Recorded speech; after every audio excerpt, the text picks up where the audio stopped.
Hi, everyone. Welcome to today's information session on how to read nutrition labels. My name is Macy Lee, and I'm the manager of science and programs for Curves. Before we get started today, I would love to know what you look for when you're reading a nutrition label. Do you look at the number of calories, the number of carbohydrates, fat grams? Let me know in the chat. I love when these sessions are interactive. So please type any questions you have throughout into the chat, and I'll answer them as we go along today. I'll give you guys a moment here. I'd love to see what you are looking for on those nutrition labels.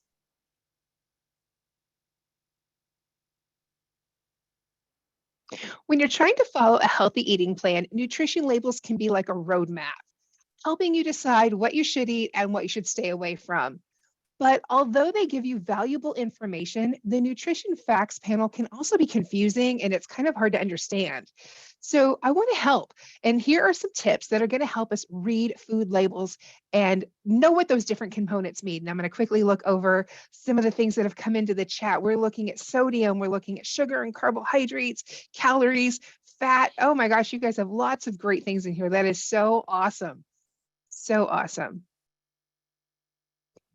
So the first thing you want to understand when looking at a food label, nutrition label, is the serving size. The serving size reflects the common household measurement that is appropriate for that said food or beverage, such as a cup, a tablespoon, a piece, a slice.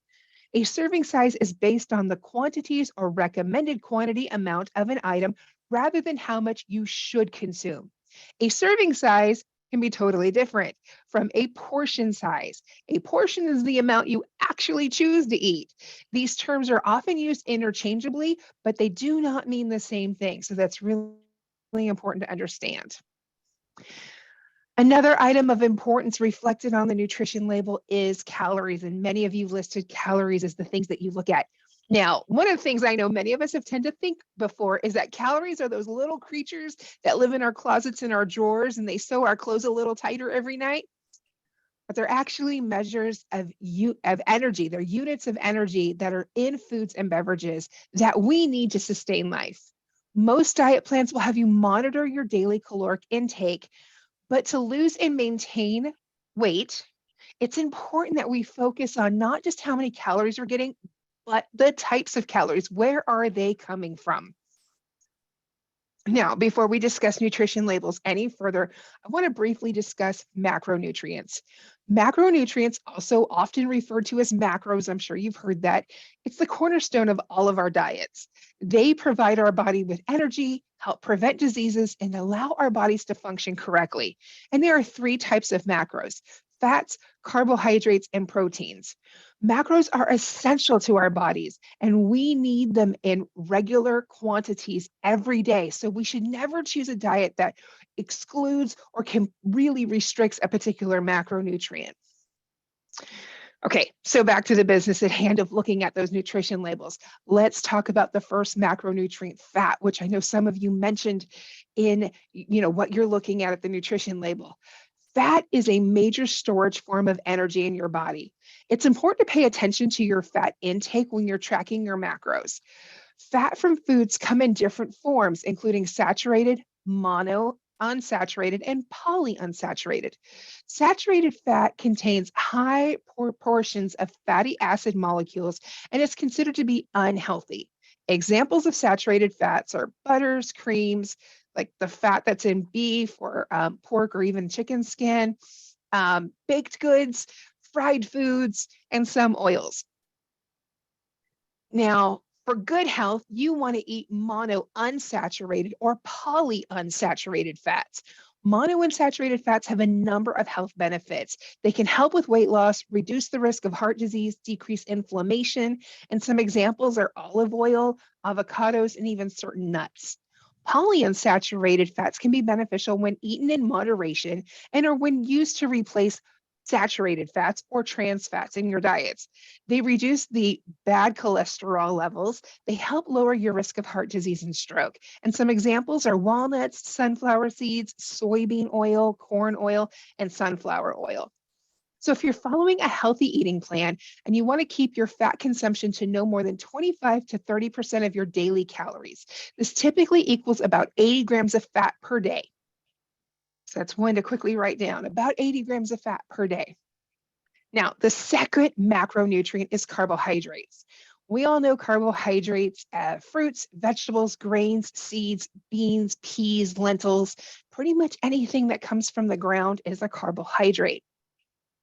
While they often get a bad rap, carbohydrates are a great source of energy for our bodies. They have a primary source of energy for our brain and for our heart. Carbohydrates are important for muscle contraction during intense exercises. And when our body's at rest, carbohydrates allow our bodies to perform vital functions such as maintaining body temperature, keeping our heart beating, and digesting food. When you see the term total carbohydrates in a nutrition label, it's referring to all three categories. And the three categories of carbohydrates are starch, sugar, and fiber. In March of 2022, the Mayo Clinic reported that the dietary guidelines for Americans is recommended that carbohydrates make up about 45 to 65% of their daily caloric intake. That means last but not least, we have protein. Proteins are chains of amino acids. You can find proteins in foods such as milk, eggs, fish, meats, beans, nuts, soy, legumes, and even some grains. It's in, this is crucial for organ function and it boosts muscle mass. It aids in cellular repair, it helps with weight loss, and it supports bone health, cardiovascular, and brain health. So you've got to make sure that you are getting enough enough protein in your diet every day. Dietary fiber, or just known as fiber, is not always shown on the nutrition label, but it's a form of carbohydrate found in plant foods. There are two types of fiber. There's soluble fiber and insoluble fiber. Most plant foods contain both kinds. Soluble fiber dissolves in water and other bodily fluids, and it forms a gel-like material that helps feed your gut healthy bacteria. It kind of helps keep that pH balance going on in your gut, which is so important. Insoluble fiber binds with water to aid in digestion and moving waste products through that digestive tract. Foods considered high in fiber contain 5 grams or more per serving. Now let's move on to good old cholesterol. One of the other things we look at on that nutrition label. Cholesterol is a fat-like waxy substance found in your cells. It's a natural component found in your blood, but it's also found in some foods such as meats, cheeses, and eggs. Many of us use the word, we hear the word and we immediately think it's a bad thing. But actually, it's very important to our body and it's used to help build cells. It's only bad when cholesterol causes plaque buildups within our arteries. And that is when we have too much cholesterol. And that can lead to heart attacks, heart disease, and even stroke. Sodium. We've all heard it. We need to eat less salt. Watch your sodium intake. You're retaining water. Stop salting your foods. These are just a few things I'm sure we've all heard many, many times. Sodium is a natural mineral found in some foods, especially foods that are processed. As a part of a healthy eating plan, the recommendation is to stay under 1,500 milligrams of sodium per day. And we certainly can't leave out sugars. As some of you even put, that's one of the things you look at on the nutrition label. The nutrition label facts now break down sugars into two categories, total sugars and added sugars. Total sugars include both added sugars and natural sugars that occur within that product. Added sugars are the ones you really want to watch for and the ones you want to limit. Naturally occurring sugars are found in milk, lactose, fruit, fructose. Any product that contains milk, such as yogurt, milk, or cream, or fruit, such as fresh or dried fruit, it's going to contain natural sugars. A food with a 5% daily value of added sugars is considered low in sugar. A food with 20% or more of added sugars is considered high in sugar. So it's one of the things to look for in those percentages. If you're following a weight loss eating plan, or you just want to start making healthy eating choices, the nutrition label is going to be a useful guide. It's important that we learn how to read and interpret them. Food companies and weight loss products will just about promise you the world with their fake guarantees. They do this with marketing ploys using bogus testimonial stories through free trials, subscriptions, blogs, ads, social media, etc. While not all marketing is misleading, and diets and products promising quick results and easy results with little to no effort are not healthy, nor are they good for you. They're not sustainable.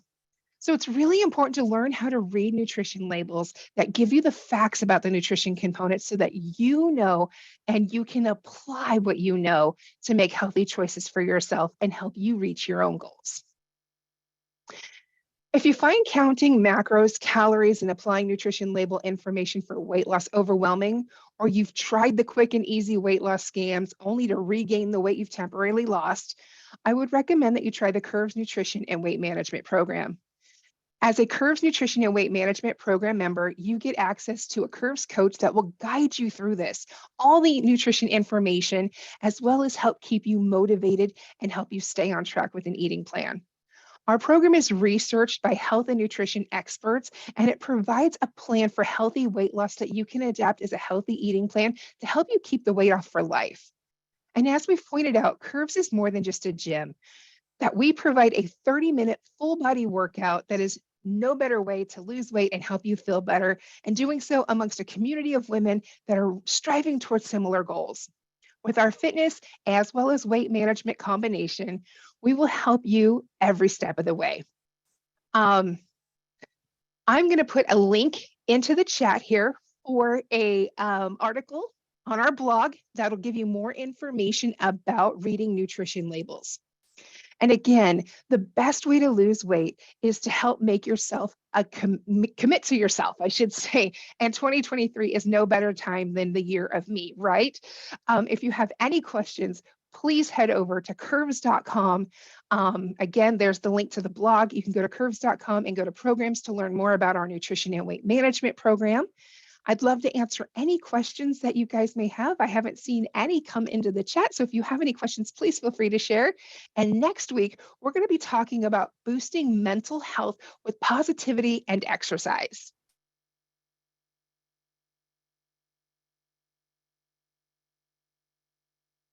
Thank you, everyone, for joining us today. I look forward to seeing you next week.